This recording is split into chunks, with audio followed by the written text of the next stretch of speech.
Faro en la noche.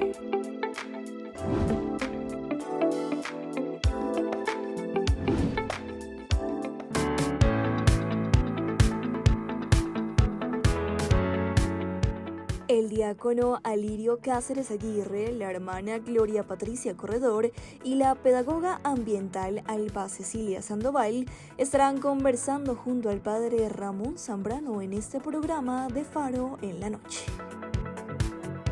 Educar al ser humano para una gestión armoniosa de la naturaleza y sus recursos se ha vuelto indispensable en la formación de niños, niñas y jóvenes, quienes deben tomar conciencia colectiva y realizar prácticas responsables para cuidar la creación de Dios, con el objetivo de que sea un lugar habitable para todos. ¿Qué pedagogías pueden empoderar a los alumnos de diferentes colegios y universidades en la sostenibilidad y el cuidado de la casa común? ¿Cómo transformar nuestra forma de pensar y actuar para aportar al desarrollo sostenible? Estas y más preguntas serán respondidas a lo largo de este programa, que tiene como tema Aportes de la educación católica al futuro sostenible. Para desarrollar esta temática nos acompañará Alirio Cáceres Aguirre, diácono permanente de la Arquidiócesis de Bogotá, ecoteólogo dedicado a promover el cuidado de la creación desde los fundamentos doctrinales y las prácticas pastorales derivadas de las encíclicas Laudato Si y Fratelli Tutti. La hermana Gloria Patricia Corredor, presidenta de la CONACET, la Confederación de Colegios Católicos de Colombia, dominica de la presentación con 26 años en la vida religiosa. Y finalmente, Alba Cecilia Sandoval, experta pedagoga ambiental, directora de la Fundación Trébola, con experiencia en la dimensión espiritual y el futuro sostenible. Los invitamos a que no se desconecten de este programa Faro en la noche. Bienvenidos.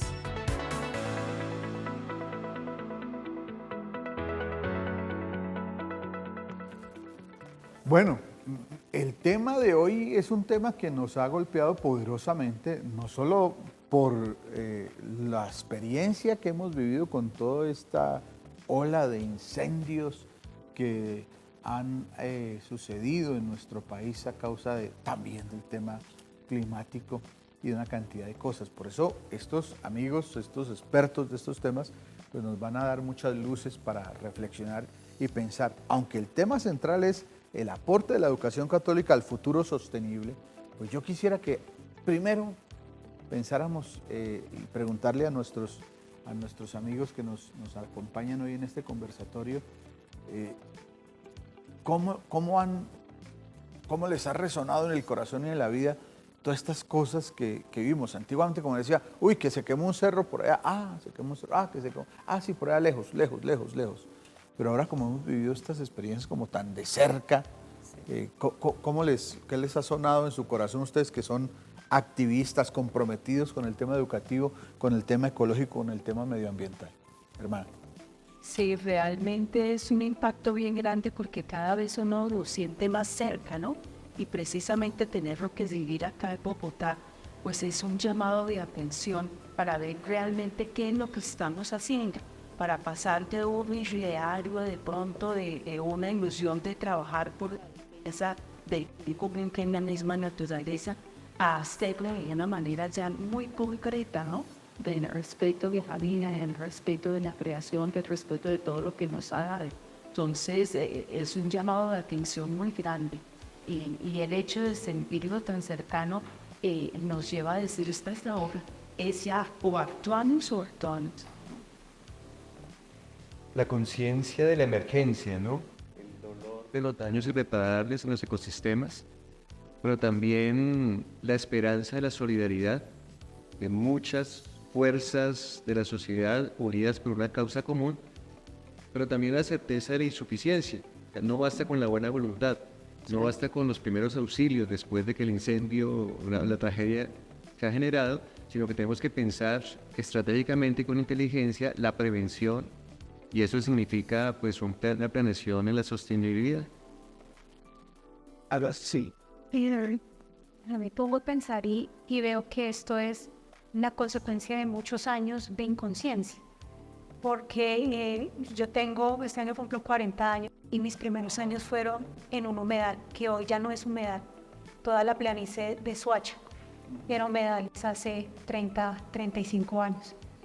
Y hoy todo está construido. Entonces, ver cómo la transformación y la inconsciencia muchas veces nos ha llevado a creer que el desarrollo es cada vez más cemento, es cada vez más espacios, entre comillas, habitables, pero solo para nosotros, sin pensar en esos seres vivientes también que hacen parte de los ecosistemas que los hemos ido desplazando.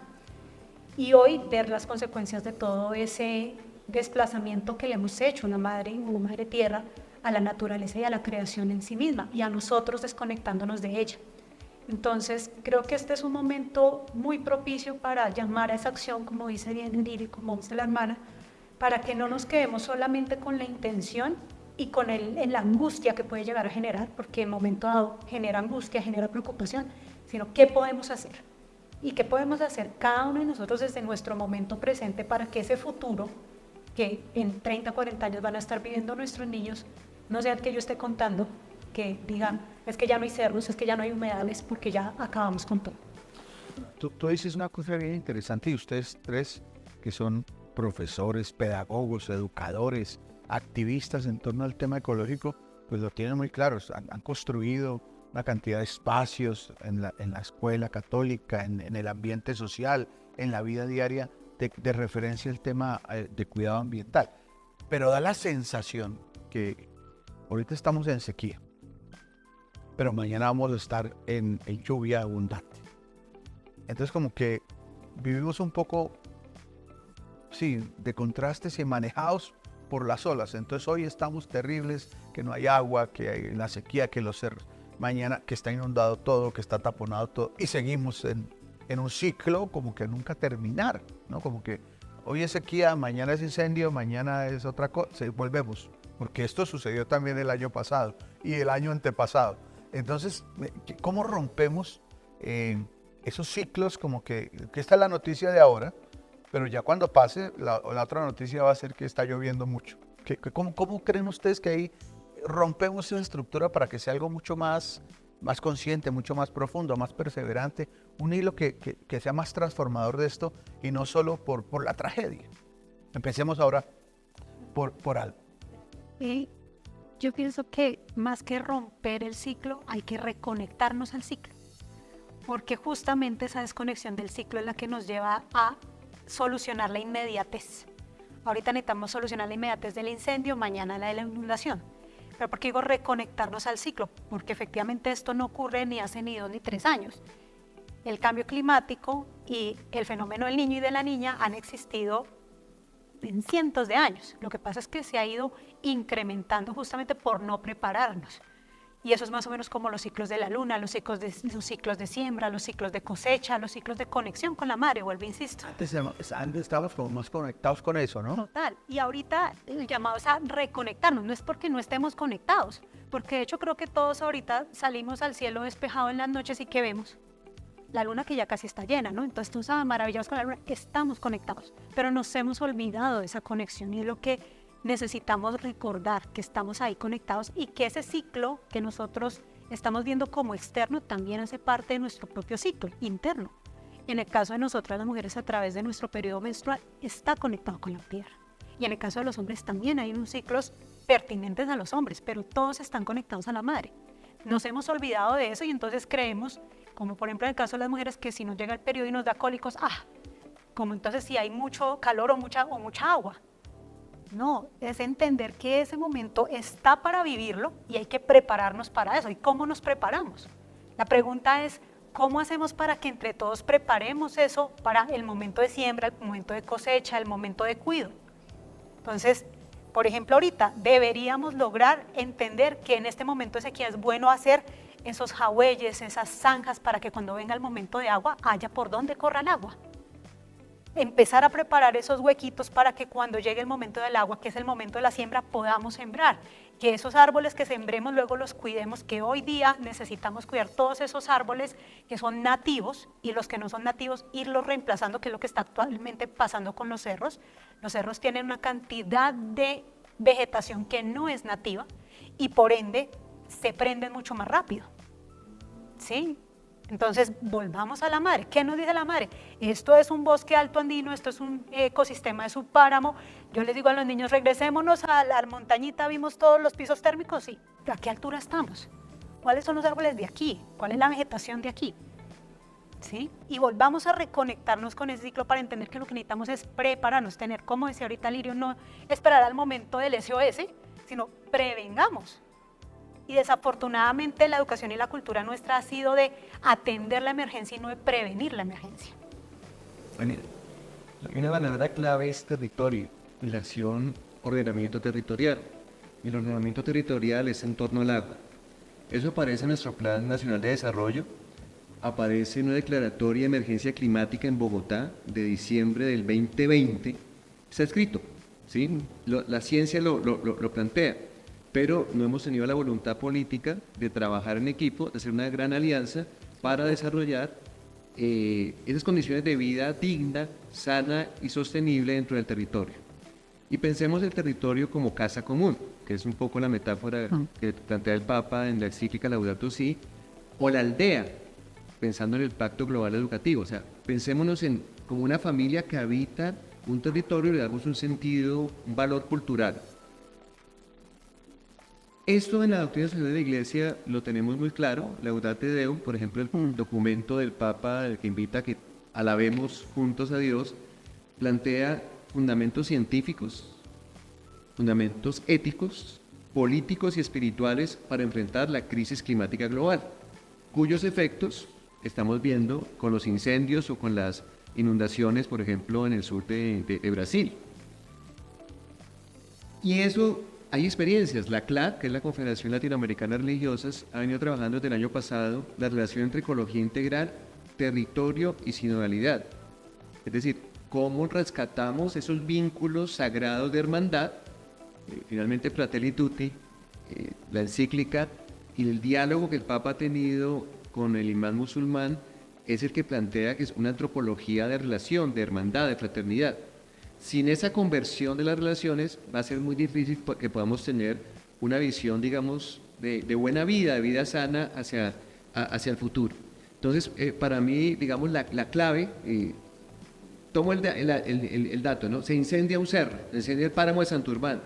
¿Dónde están las parroquias, los colegios, las universidades, los centros católicos de ese territorio? ¿Por qué no hicimos un ordenamiento, colaboramos con el ordenamiento territorial con las autoridades? No se lo dejemos solamente al Estado, al gobierno o los ambientalistas, es un asunto de todos. Y esa solidaridad que manifestamos, porque ha sido bellísima, estamos recogiendo alimentos, agua, una cantidad de dinero con los helicópteros para apagar el incendio, la gente exponiendo su vida.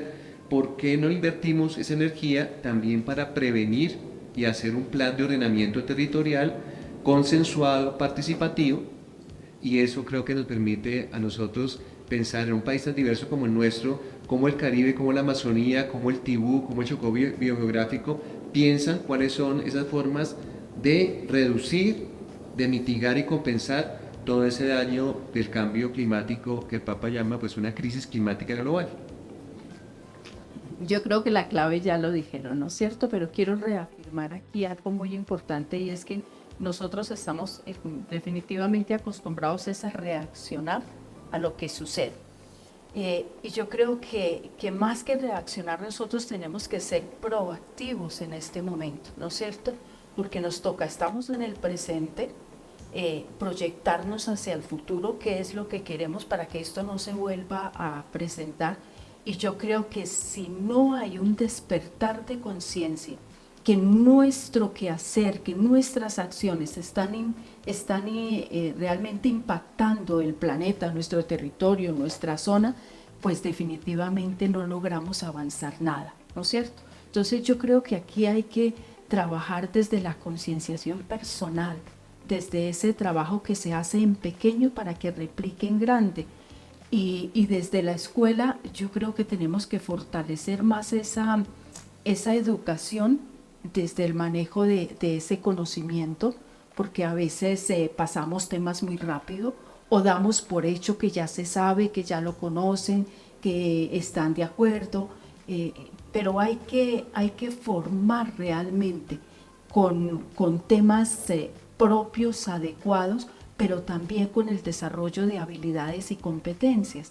Y tenemos que pasar de aquí, no solo de un marketing que nos está hablando, que de pronto, porque pues ahora es la moda, entonces tenemos el sello, aquí sí estamos previniendo, aquí sí reciclamos, aquí sí hacemos, allá cosas concretas donde incluso hay instrumentos para medir, ¿sí? ¿Qué tal si en nuestras instituciones educativas ponemos a nuestros estudiantes a medir cuál es su huella de carbono, por ejemplo? O utilizamos unas pedagogías que sean de una manera más activa, de una manera, aunque toda pedagogía debe ser activa porque debe despertar ese deseo de aprender cada vez más, ¿no es cierto? De estar realmente en lo que se debe estar en la escuela. Pero si utilizamos de pronto ese aprendizaje solidario también, o ese aprendizaje servicio, o donde realmente utilizamos unas medidas que uno pueda decir, miren, este año estamos acá, nuestras basuras que sacamos este año fueron estas, ahora son estas, bajamos este porcentaje, ¿no? Entonces, si no tomamos esos datos concretos, si no actuamos de una manera ya inmediata, pues esos ciclos se van a seguir repitiendo. Los niños de hoy son los ciudadanos de mañana. Y yo me pregunto también, ¿qué pasa? ¿Dónde se pierde ese trabajo que se hace en la escuela, ¿no? Porque los chiquitos en preescolar son esponjitas y llevan todo a la casa, pero después se va perdiendo y como que se rompen esos lazos de aprendizaje y realmente de trabajo en contextos. Entonces creo que hay que despertar conciencia, hay que trabajar de una manera más en la prevención y ser más proactivos. Dos momentos como muy importantes en el mundo vivimos, de esas reuniones de todos los poderosos presidentes, empresarios. Una fue, creo que fue en Dubái, creo que Dubái fue uno de esos sitios donde hasta dijeron vamos a dar millones de millones para esto. Y otro fue ahora en Davos, hace poco también. Nuestro presidente siempre hace presencia en estos sitios, generando una palabra de reflexión sobre ese tema ecológico, sobre ese tema de ambiente. Quitémosle aquí el rasgo político de que si me gusta o no me gusta, o que si soy o no soy, no importa, no nos interesa un poco eso, sino la sintonía que tiene un gobernante frente a estas realidades. Ustedes ven que se va aterrizando en todas las políticas del gobierno, todas las políticas, o se queda solo en esa dimensión como internacional, o si ustedes ven que eso se baja al Ministerio de Educación, al Ministerio de Medio Ambiente, a las realidades distritales, regionales, o se queda muy allá y de pronto la amenaza es, como esto lo dijo y no lo dijo fulano, entonces ya no estoy de acuerdo. ¿Hasta dónde el temor es que esto se vuelva un tema político, un tema que nos afecta a todos, o sea, independiente de izquierda, de derecha, de arriba, de abajo, lo que sea, esto nos debe preocupar a todos? ¿Ustedes creen que Colombia todavía sigue como diciendo, ¿quién es el que dice esto? Y el que lo dice, ¿lo valido o no lo valido? ¿Cómo ven ustedes todo eso? Empecemos por Alicia, vamos tornándonos de uno a uno, vamos haciendo las rondas. Sí, yo creo que tenemos una dificultad cultural, valorando, digamos, lo positivo. Mucha gente admira nuestra constitución del año 91, le llaman una constitución verde, una constitución ecológica. Este año cumplimos 30 años de la Ley General de Educación y tenemos los proyectos escolares, en proyectos educativos y profesionales, unas buenísimas herramientas, pero están en el papel. Entonces tenemos esa dificultad de que pensamos que la ley salva de por sí, y esto no se cambia si no hay voluntad. Y la voluntad aparece en cada comunidad educativa. Rescato también que hay muchas experiencias, digamos, de 10 años para acá, 2009, desde que se publicó Laudato Si, hay muchas experiencias de colegios, de docentes, una cantidad de creativos, de ingenios,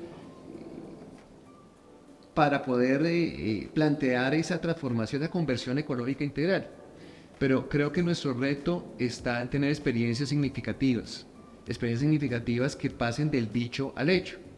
Y lo que, claro, lo que plantea el presidente Petro es como lleva la vocería de un gran sector de la ciencia y un gran sector de personas que no es un capricho, sino es como la necesidad de remitir a una transformación de la civilización.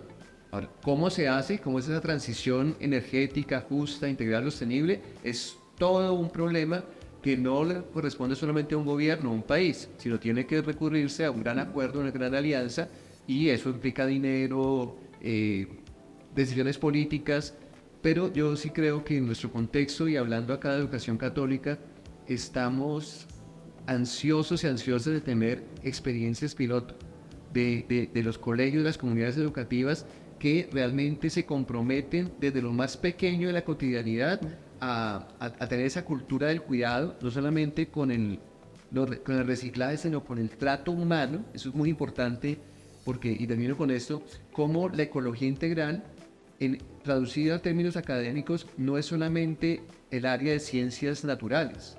Tiene que dialogar ciencias naturales con ciencias sociales e incluir toda la dimensión ética, pastoral en nuestros colegios. Entonces ya el salto no es simplemente allá de la profesora, el profesor de ciencias naturales que hace una clase muy bonita de ecología, sino que cómo el currículo se integra para formar ese ser humano.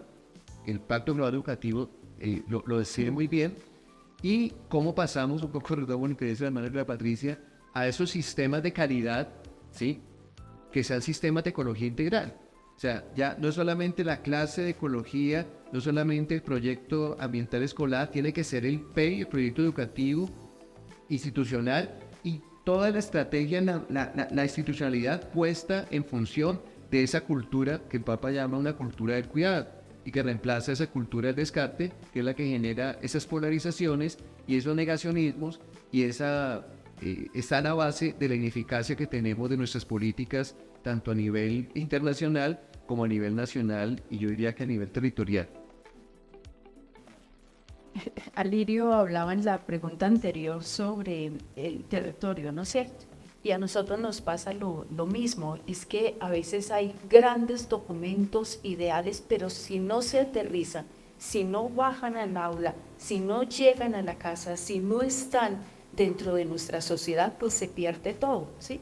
Entonces, aquí lo que nos corresponde hacer es realmente aterrizar en lo práctico, en el día a día.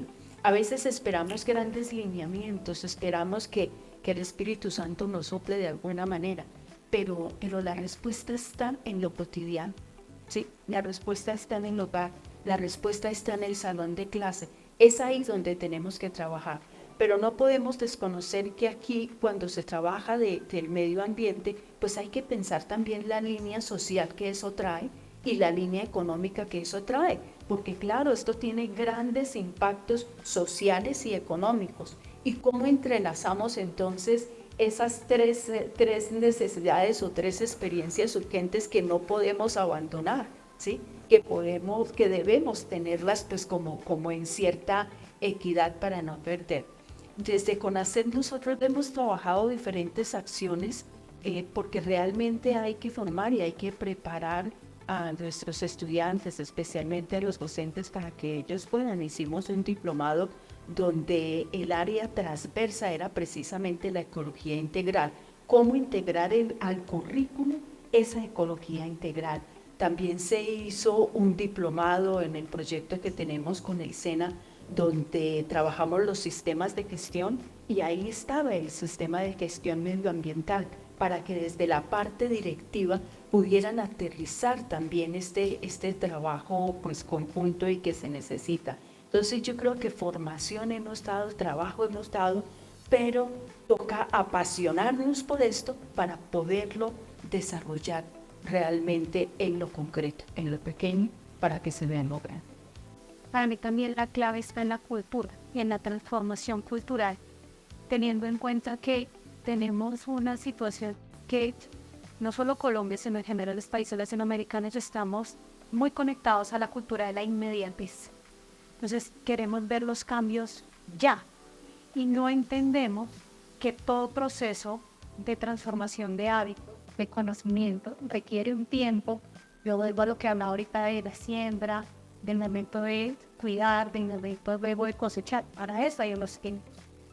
E infortunadamente nuestra cultura nos lleva a que, si está, por ejemplo, en este caso del tema político puesto, nosotros no veamos que la política también somos nosotros entes políticos, desde el que sé. No solamente que está allá en un evento internacional, llámese como se llamen, del partido que sea, pero está representando un colectivo de X millones de personas, pero esas X millones de personas, por más de que él diga ya que todo va a cambiar, aterrizarlo depende de la voluntad de cada uno y de ese entender que no depende, como decía ahorita bien al del gobierno, Nepón, porque finalmente el gobierno no solo es ese establecimiento político, sino nosotros somos parte del gobierno.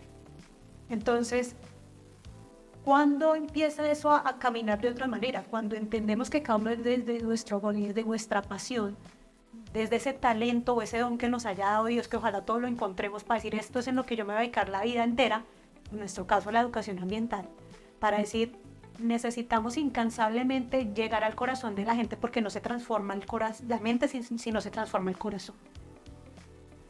Si no hay una conexión desde ese ser integral que entiende y siente el dolor del otro, no va a entender mentalmente que hay una necesidad de cambiar un hábito, el que sea.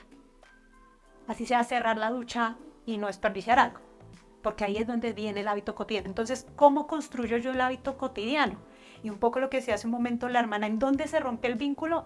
Desde nuestro análisis y experiencia de casi 20 años que llevamos en este trabajo, para nosotros el vínculo se rompe justamente pensando que es la escuela la que educa. Y todos educamos.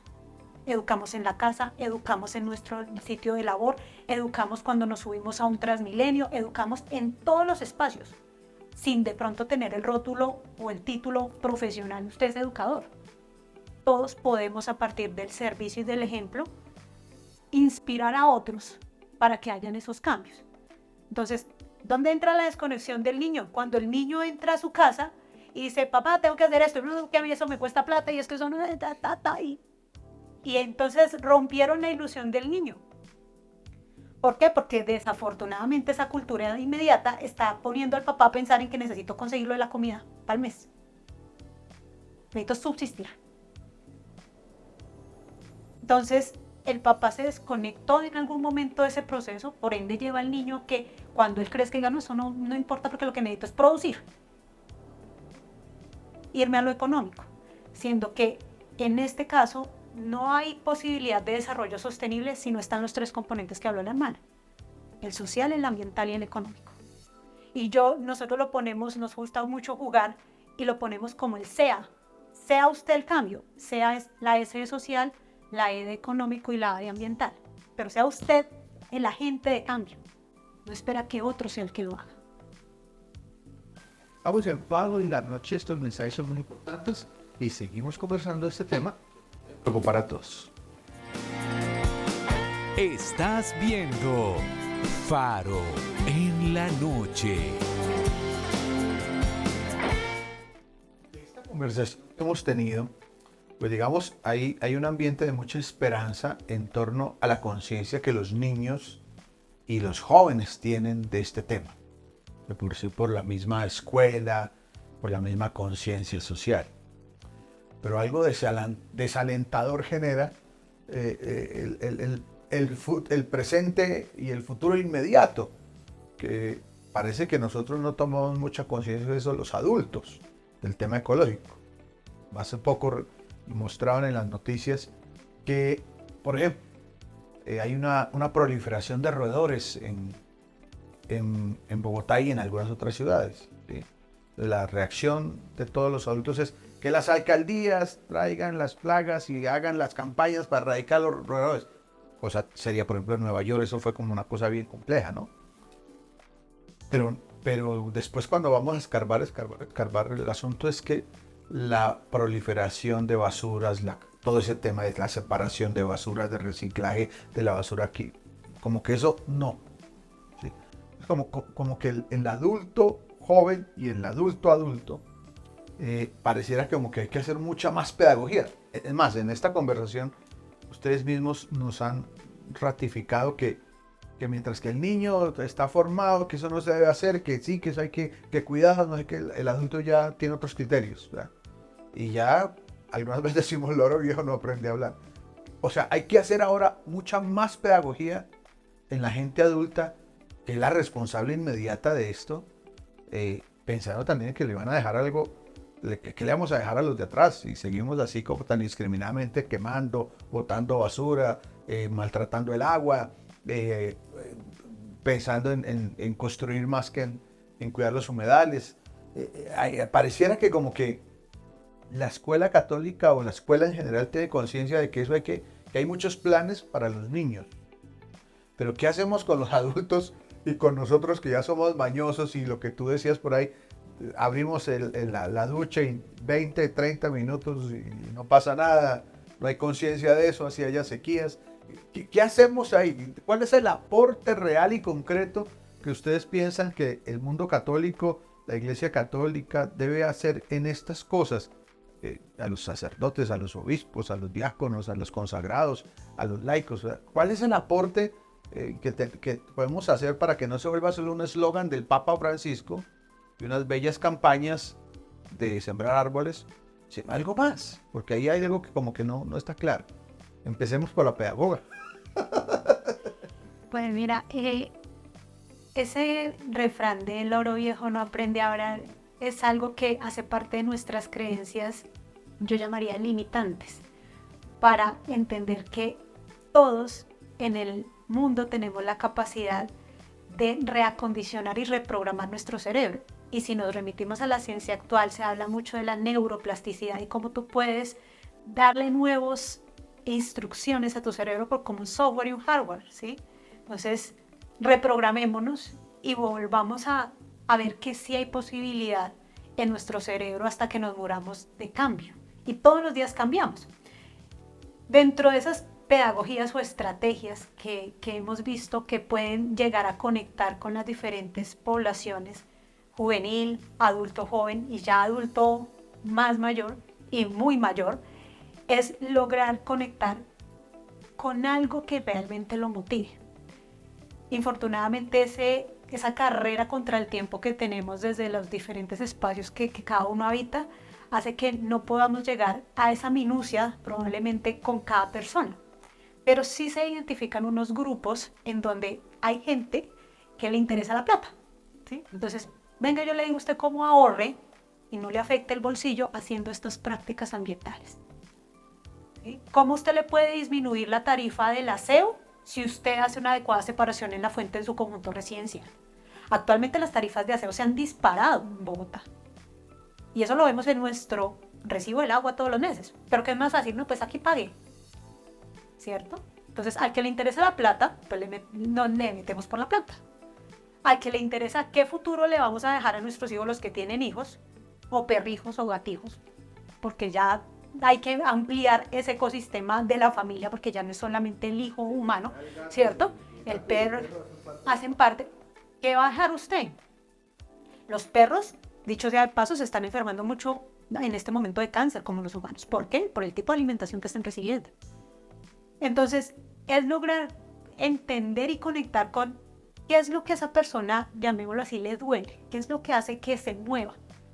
Tocar esa fibra allá para que se le pueda empezar a dar ese conocimiento y esas herramientas, porque esto es de herramientas, para ese uso cotidiano, ese uso práctico.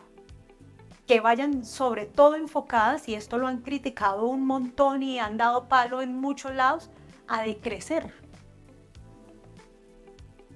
No necesitamos más. O sea, ¿cuánto me dura esta blusa, esta chaqueta, este pantalón que tenemos? Como en la cultura de lo suficiente. Lo católico hablamos mucho, ya es suficiente, esto es suficiente para vivir. la Austeridad, no, austeridad, la moderación. que no significa vivir en la pobreza, porque es que esa es otro paradigma y otra creencia que tenemos, que somos pobres, que somos un país pobre. Nosotros somos ricos, de hecho somos multimillonarios. Si uno va a cualquier sitio rural en Colombia y mira la población y mira los ecosistemas y mira el territorio en su conjunto, somos millonarios. Y la gente no se da cuenta de eso, porque tiene en su cabeza ese chip de somos pobres, somos pobres, somos pobres, y entonces como soy pobre yo necesito. Somos millonarios, ¿y qué estamos haciendo con nuestra abundancia? ¿Estamos sembrándola? ¿Estamos haciendo que esas tierras prosperen? ¿Estamos haciendo que esta tierra prospere? ¿O qué estamos haciendo con esa abundancia que tenemos? La abundancia de nuestro cuerpo, que podemos caminar, que podemos salir, que podemos correr, que podemos respirar. Toda esa abundancia es la que necesitamos tener claridad de que lo somos y que solo por el hecho de ser hijos de Dios o, en este caso, de esa gran creación de la que somos parte, ya tenemos todo. Y que lo que necesitamos como administradores que estamos en este momentico de nuestro tiempo en la tierra es que esos recursos sigan estando para muchos otros seres, no solo nuestros hijos, no solo nuestros perrijos o nuestros gaticos. Ali. Escuchando al base, creo que hay unos elementos muy interesantes ahí para vivir una cuaresma ecológica y preparar una Pascua ecológica. Claro, acá lo ecológico no solamente lo ambiental, sino toda esa cultura de relación conmigo mismo, con mis hermanos seres humanos y con mis hermanas que son criaturas del Señor, que es un poco el sentido, digamos, de la familia de Dios. Porque en el fondo esto que estábamos hablando anteriormente, la ecuación política internacional, de los límites planetarios, del cambio climático, de la transición energética, no va a ser posible sin una cultura de suficiencia, de la austeridad. O sea, no es solamente cambiar de carros eléctricos, de carros con combustibles fósiles a carros eléctricos si todos queremos consumir desaforadamente con voracidad y cada vez explotar una casa que tiene sus límites, los límites planetarios. Entonces eso requiere una espiritualidad, una mística, y la antropología cristiana, junto a otras antropologías, otras espiritualidades, podemos dialogar para buscar cuál es ese camino alterno a la civilización que va hacia la hecatombe. Y recuerdo mucho también cuando decías tú de educación en la calle Antanas Mocus. Los que tenemos alguna juventud acumulada recordamos la primera alcaldía, donde este alcalde acá en Bogotá, con mimos y con arte, enseñaba a cruzar la calle por una cebra, ¿sí? Y habla una persona cuyo padre murió en un accidente, lo atropelló un carro en la 19 con séptima en el centro de Bogotá, por no cruzar la cebra, una estrella negra, mi padre. Entonces, sí es posible, tenemos que cambiar como ciudadanos ese concepto de que lo ambiental simplemente tiene que ver con una clase o que es solamente para los niños, y entender que es un asunto de la vida absolutamente en todas sus dimensiones. Y eso, en el caso nuestro como católicos, apostólicos romanos, implica entender que nuestra fe va más allá del templo, que se celebra en el templo, pero se corrobora en el gimnasio, en el estadio, en la estación de Transmilenio, en el vecindario. Por eso el proyecto de ecobarrios, el proyecto de ecoparroquias, los colegios sostenibles, sustentables, o sea, está ahí planteada.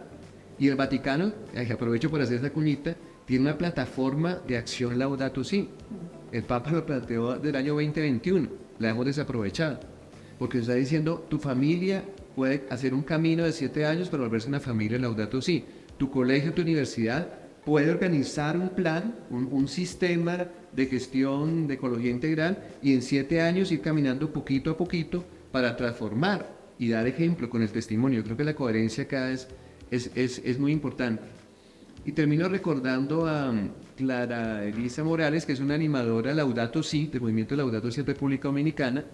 Ahora a principios del año hubo un congreso allí de la CIEC, un congreso que hablaba de educación y sostenibilidad, y ella me escribió, Ari, es que tenemos que aprender también a reciclar el pensamiento, a reciclar la experiencia sobre el cuidado, y en eso los mayores tienen, digamos, un patrimonio gigantesco, nuestras abuelas, nuestros abuelos, nuestros ancestros que emigraron desde el campo, y ellos tienen una cultura del cuidar, de reparar la ropa, de arreglar la casa, la puerta que se abre, ¿cierto? Entonces, yo sí creo que la cultura del cuidado y por lo tanto la ecología integral implica un diálogo intergeneracional. Y eso nos va a llevar a que fortalezcamos en las comunidades educativas el papel que tienen las familias en los procesos de personalización de sus hijos. Ya no podemos seguir con esa idea de que les dejo allá a mi hija, a mi hijo y ustedes edúquenlo sin asumir un compromiso también en la cotidianidad. Porque lo que se educa en una muy buena clase en el colegio se puede deseducar si tenemos ese mal ejemplo por parte de los mayores. Yo creo que aquí partimos de un principio que tenemos en la escuela, en el colegio, y es que cuando se matricula un estudiante, no se matricula el estudiante, se matricula es una familia, ¿sí? Y esto es gracias también a todo este trabajo que se vino desarrollando desde la pandemia, ¿no? Que nosotros como instituciones educativas, como docentes, necesitamos de ese aporte de los padres de familia para apoyar ese proceso de enseñanza-aprendizaje en casa, ¿sí? Entonces, si no es un estudiante, sino es la familia, nosotros tenemos que favorecer espacios para poder formar también a esa familia, para poder acompañar, para poder que ellos también lideren todo lo que se realiza en la institución educativa, en el aula de clase.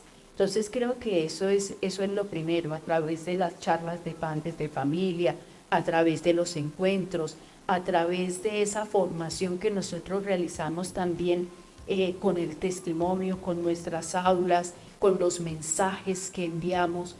Creo que aquí nosotros tenemos, como se dice popularmente, el sartén en el mango, ¿no es cierto? Porque ellos están ávidos de aprender también al lado de sus hijos, quienes están interesados. Pero es nuestra tarea también despertar ese interés para poder trabajar de una manera más armónica con nuestros estudiantes y que el trabajo realmente, entre comillas, no se pierda. Porque en una institución educativa nunca se pierde lo que se hace. Siempre florece 1 año, 2 años, 3 años, un día después, pero siempre florece lo que se trabaja. Entonces creo que eso es importante. Pero también aquí hay que trabajar y muy unido a lo que acabé de escuchar, hay un desafío bien grande y es cómo trabajar a ese punto de consumo, ¿sí? Porque es que cada vez nos están pidiendo más y nosotros mismos nos creamos necesidades, ¿no? Entonces ahora no es un gran congreso si no tiene la gran pantalla, si no tiene y a veces eso se convierte en grandes desgastes, en grandes impactos. A veces en nuestras instituciones educativas, cuando era el Día de la Ecología, era el día más antiecológico.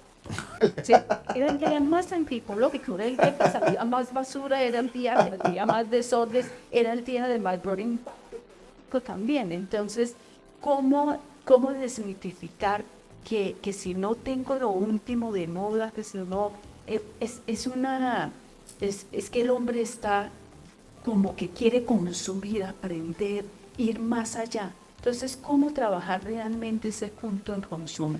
Me parece que eso es importante también acá.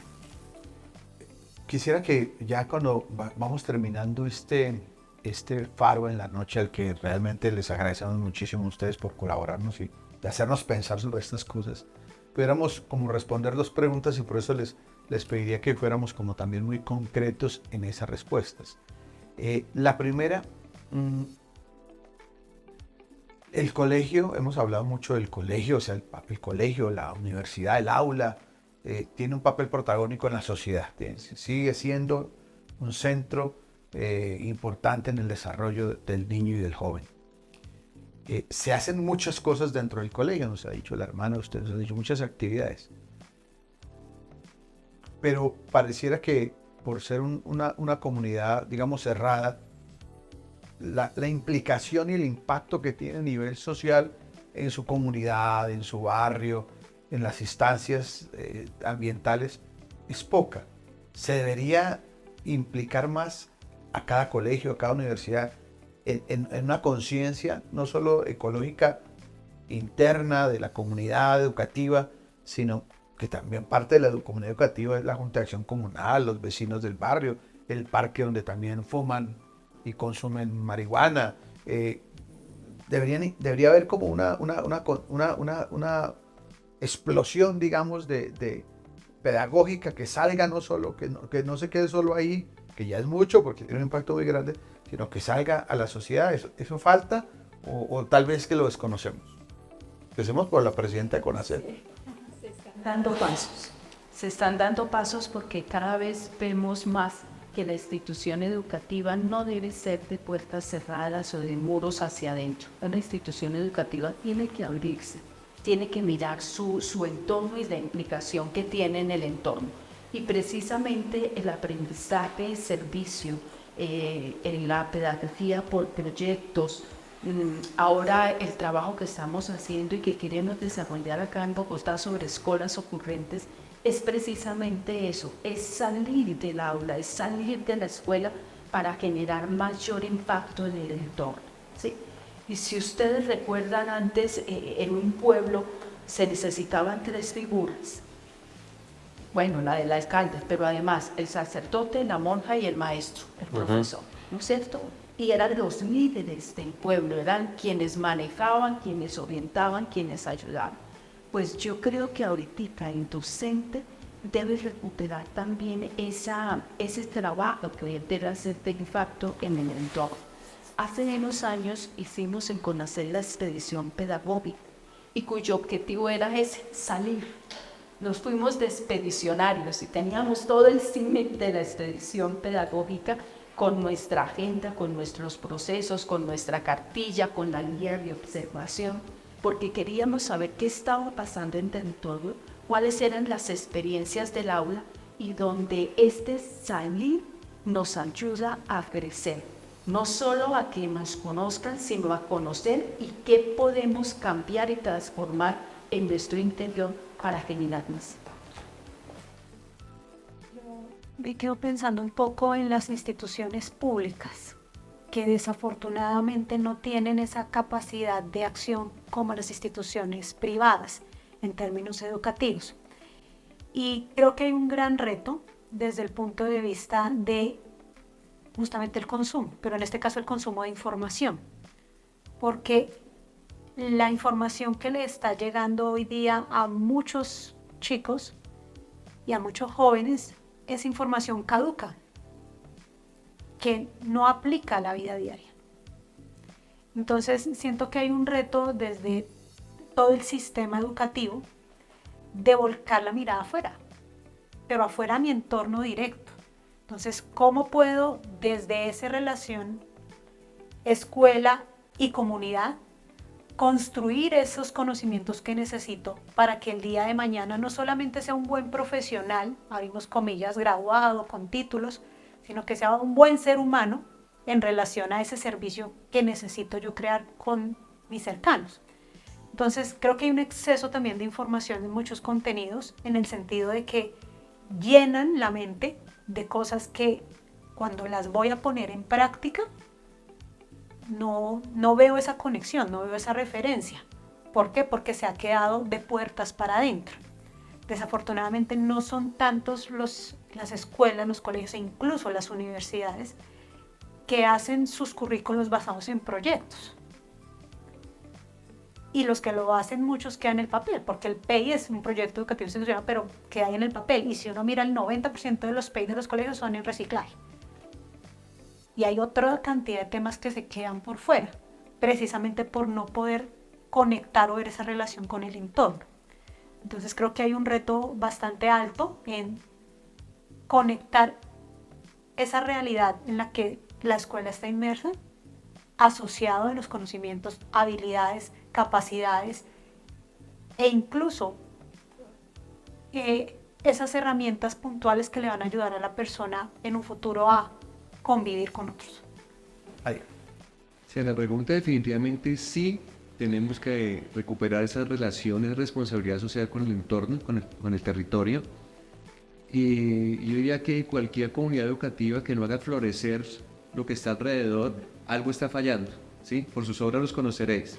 No podemos seguir con una idea de burbuja de educación elitista y como cerrada, sino tenemos que asumir el jíbaro que está vendiendo ahí en el parque, la contaminación, o sea, el cerro que se está quemando, o sea, eso es una tarea impostergable y muy ligada a la doctrina social de la Iglesia. Lo segundo, yo diría que tenemos que buscar la coherencia entre lo global y lo local. Estamos hablando de la COP en Dubái, la COP 28, la de Azerbaiyán de este año y la COP 30 en la Amazonía, en el Brasil, sobre cambio climático. Pero este año en Colombia, en octubre, tenemos la COP 16 sobre biodiversidad. Y uno de los temas conductores va a ser relación entre paz y biodiversidad. Eso que se va a hablar ya con los grandes dirigentes mundiales, tenemos que comenzar a vivirlo y hacerlo resonar en las comunidades educativas, por pequeñas que sean. De manera que esa idea tan bella del pueblito, ¿cierto? La aldea o la casa común que se plantea, pues se repita. Y yo diría que tenemos que hacer un giro antropológico muy fuerte que tiene que ver con el perdón y la reconciliación. Tenemos que reconciliarnos para creernos y buscar el bien común, más allá de las ideologías. Tenemos que recuperar y perdonar y pedir perdón a nuestra hermana Madre Tierra, así le decía Francisco de Asís hace 8 siglos, la creación de Dios por todo el daño. Y eso implica revisar nuestro ego, nuestra capacidad, el poderío que tenemos los seres humanos de construir o destruir. Sin una actitud humilde, sin una actitud, digamos, sencilla de entender que estamos viendo una situación muy crítica de emergencia y que nos necesitamos los unos a los otros, no vamos a lograrlo. Por eso yo en esta cuaresma invitaría a todos los cristiavidentes a revisar, por ejemplo, el texto de Juan Pablo II, San Juan Pablo II, paz con Dios Creador, paz con toda la creación, del año 90. Sí. O Benedicto XVI, si quieren la paz, cuida la creación. Para entender que no es un asunto del obispo de Roma Francisco, sino un asunto de la sabiduría cristiana y que dialoga con el Pacto Global Educativo con otras espiritualidades y otros credos, para entender que los seres humanos vivimos en relación y que solamente desde la hermandad podemos hacer que esta casa común se convierta en un hogar común y que la gran casa común comience a formarse desde las prácticas cotidianas de nuestra pequeña casa de familia. Usted se tiene que ser re rápido. Es que cuando ustedes hablan, yo pensaba, esa figura que impacta, uno recuerda, hay una persona, ustedes recuerdan a una persona que en su casa, impactado en torno a eso. Ahorita, por ejemplo, yo pienso en mi mamá, yo vivo con mi mamá que tiene 87 años y ella es, pero escrupulosa con el tema del agua, es que no gastemos tanta agua. Esto se puede guardar, uno dice en la actitud consumista, bote. No, esto puede servir.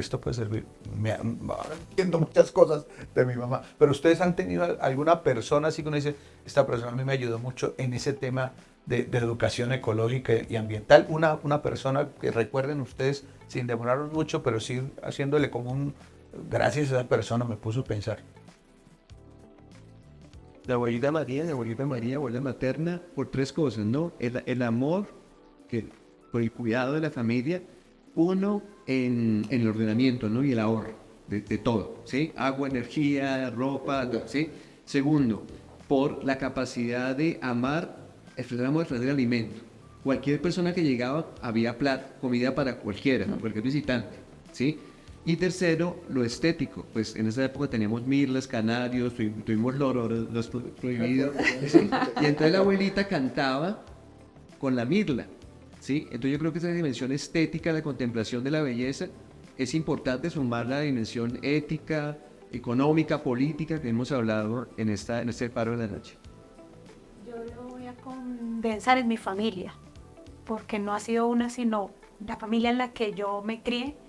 Primero ha sido familia de educadores, entonces tengo esa herencia bonita de transmitir y de poder compartir el conocimiento, y ese conocimiento que a mí me ha sido compartido básicamente se trata de cuidar.